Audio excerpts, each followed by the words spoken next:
feel good. Come and flip it. Time to look around down here. I could show you around the bottom floor if you'd like. Yes. Or Yeah, we'll get bottom floor and then we'll go up. sure thing. Is the Schuylkill Gallery. It used to be the parlor of the building. So this is where the guests that came to the lighthouse were entertained. Nowadays, though, we call it the Schuylkill Gallery, named after this guy up here. That's John Schuylkill. He was a photographer who lived in Kincardine from the late 1800s to the early 1900s. And of course, every picture you can see in here would have been taken by him. And his favorite thing to take a picture of was a boat coming in and out of the harbor. Now, there's quite a few interesting things you can see in these pictures, including this. You might notice the lighthouse didn't used to be white. It actually used to be green. Very interesting because, of course, the stereotypical image of a lighthouse is a white and red tower. But this one was built around 30 years after most of the other lighthouses, so it was able to be a little different in many ways. For one, the tower of the light is actually built on top of the keeper's house instead of having just a separate house right next to the actual tower with the light in it. The flag on the pole, so come on, baby, love the good time. Oh, baby.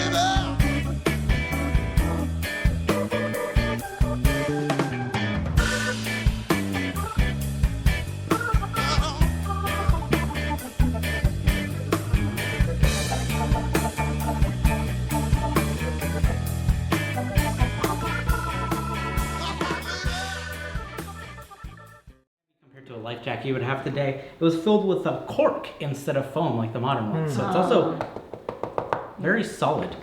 And this particular one, it is similar to the ones they would have used on the Titanic, although almost 30 years older than that. Sorry, almost 30 years newer. It used to be the dining room, so it was of course where the families ate their meals.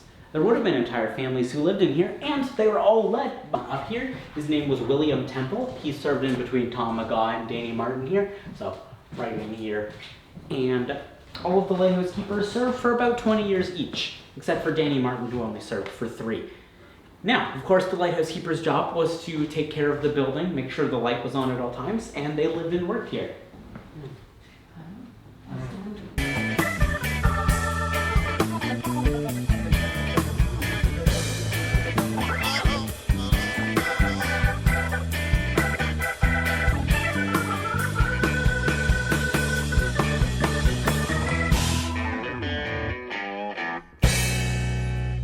Many people love and make you believe. They keep a lot of going up on the sea. A model baby, I'm counting my faults. So come on, baby.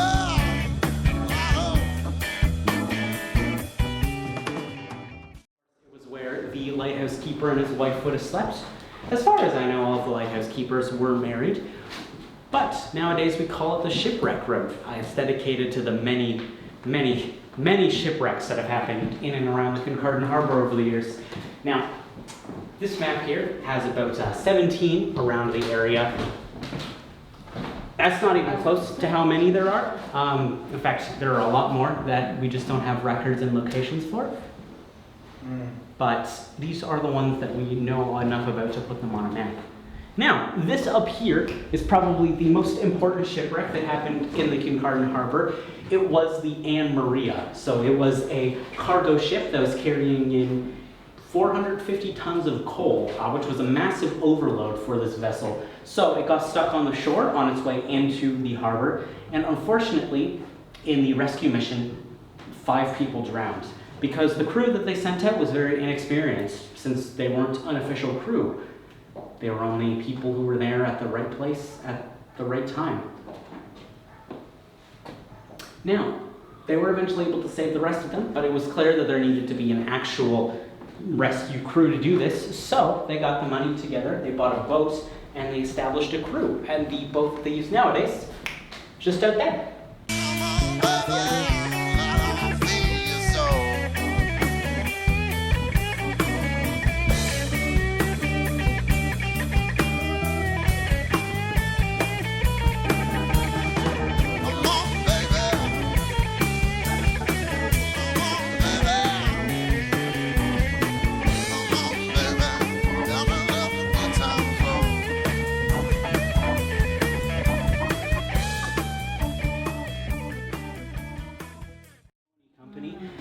was actually the first model of radio that you could buy in Canada.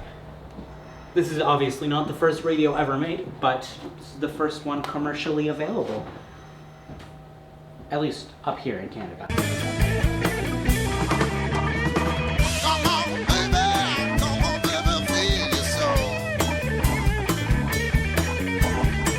Come on, baby, make it time. These ones are going to be a lot harder on the way down, actually. So just keep that in mind. If any of you want to stay on this floor, you're more than welcome to. But if you want to follow me, then let's go. People talking, but I just don't know. It's in my heart that when I love you so. I love you, baby, like a man loves gold. So come on, baby, let the good times roll. Nowadays, then we call it the shipping room. And of course, it's really just named that because the desk over there was owned by a shipping agent in Prince Edward County. Now, there's not a whole lot to talk about in here, but the stuff in that cabinet was originally owned by a guy named Robert Baird. He was a grain seller and also an early mayor of Kincardine. Now, I don't know for sure how much overlap grain selling and politics had, but he won 2 elections, so I'm not going to judge.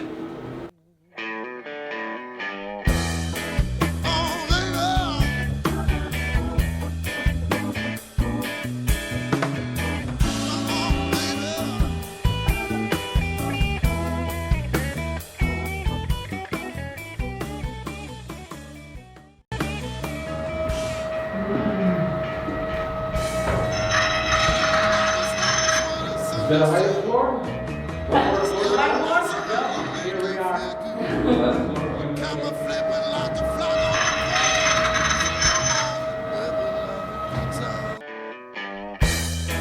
Oh, baby.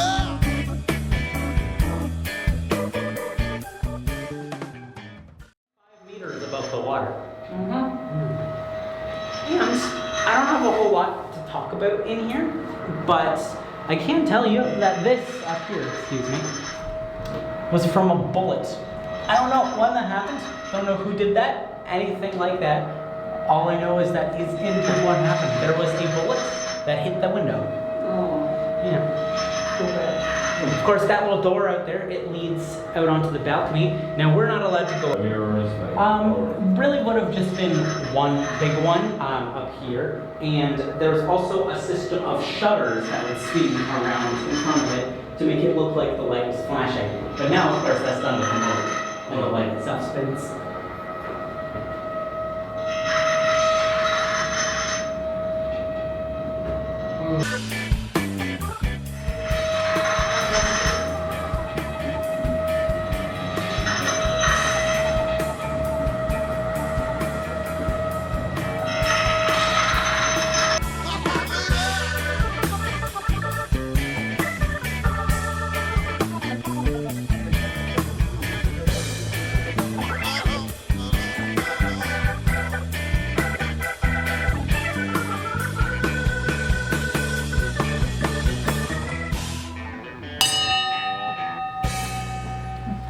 Many people live and make you believe they keep a lot of going up on the sleeve. I'm out of baby, I'm counting off.